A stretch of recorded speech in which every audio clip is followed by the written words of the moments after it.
వచ్చే చెత్తను బయట పడవేయకూడదు.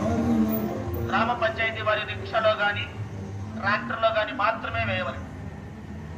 మన గ్రామంలో తడి చెత్త మరియు పొడి చెత్త నుండి సంపద తయారు చేసే కేంద్రము పనిచేస్తూనే ఉన్నది. మరియు ప్రభుత్వం వారి దగ్గర నుంచి పారిశుద్ధ కార్మికులు చేసే పని గురించి మీకు ఫోన్ కాల్స్ వస్తాయి. దానికి సానుకూలంగా స్పందించగలరని కోరుచున్నాము.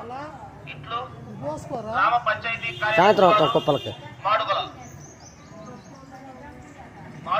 మాడుగుల గ్రామ ప్రజలకు ముఖ్య గమనిక.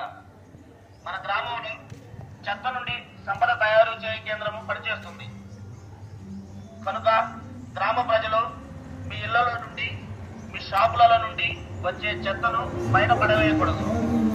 గ్రామ పంచాయతీ వారి రిక్షాలో గాని ట్రాక్టర్లో గాని మాత్రమే వేయవలెను. మన గ్రామంలో తడి చెత్త